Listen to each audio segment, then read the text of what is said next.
How to flush a car cooling system the right way. Hey guys, welcome back to our channel Auto V Fix, where we share helpful car maintenance and repair tips and guides. If you're new here, don't forget to hit that subscribe button so you don't miss out on our latest and yet helpful video. So in today's video, we are looking at how to flush your car's cooling system the right way.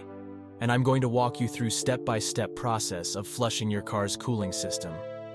I know you might be wondering, why maintaining a healthy cooling system is important for your car's engine? Well, the answer is simple. Your car's cooling system helps keep your car engine at an optimal temperature. It prevents overheating, which can lead to serious engine damage and even complete breakdowns on the road. Proper cooling system maintenance ensures that your engine operates smoothly, providing you with better performance, improved fuel efficiency, and increased longevity for your beloved vehicle in the long run. On the flip side, neglecting your cooling system can have disastrous consequences. Accumulated dirt, rust, and deposits can clog the system, reducing its efficiency. Over time, this can lead to costly repairs, engine overheating, and potentially irreversible damage to the engine, which may require engine replacement. So, why would you need to flush your car cooling system?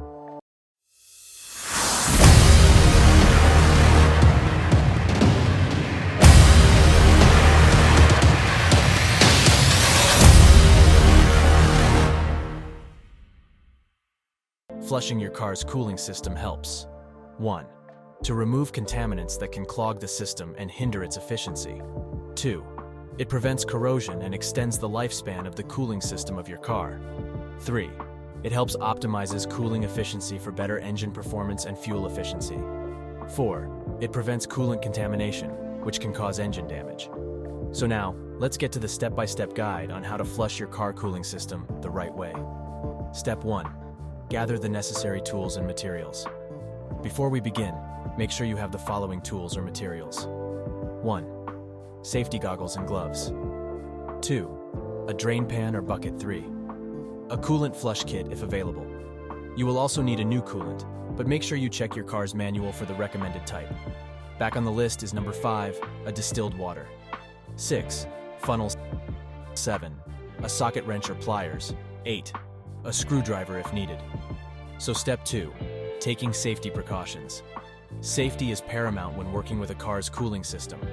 Make sure the engine is cool before proceeding, and always wear safety goggles and gloves to protect yourself from hot fluids and potential spills. Step 3, locate the drain valve. The next step is to locate the drain valve. It is usually situated at the bottom of the radiator. Consult your car's manual if you're having trouble finding it. Step 4, position the drain pan and open the drain valve. Position the drain pan beneath the drain valve to catch the old coolant.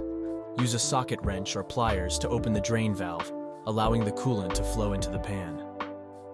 Step 5. Flush the cooling system. If you have a coolant flush kit, follow the instructions provided with it.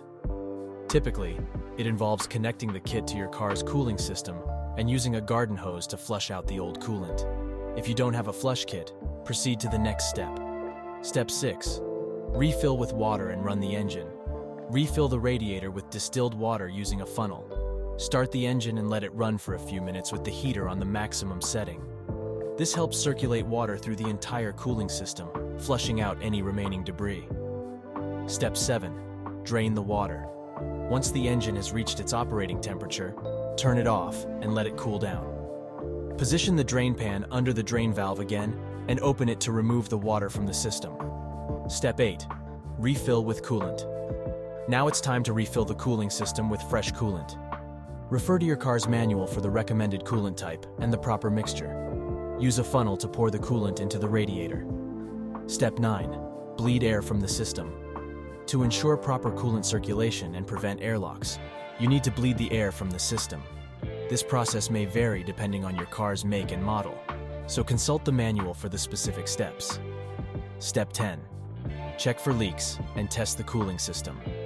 Once you've completed the flushing process, inspect the cooling system for any leaks. Look for signs of coolant around hoses, connections, and the radiator. Afterward, start the engine and monitor the temperature gauge to ensure it remains within the normal range. And there you have it, our guide on how to flush your car's cooling system the right way. By following these steps, you'll keep your engine running smoothly and prevent overheating issues. So this is where we will wrap it up for this tutorial. If you found this video helpful, please give it a thumbs up and subscribe for more repair and maintenance videos like this from us. Thanks for watching, and I will see you in my next video. Bye.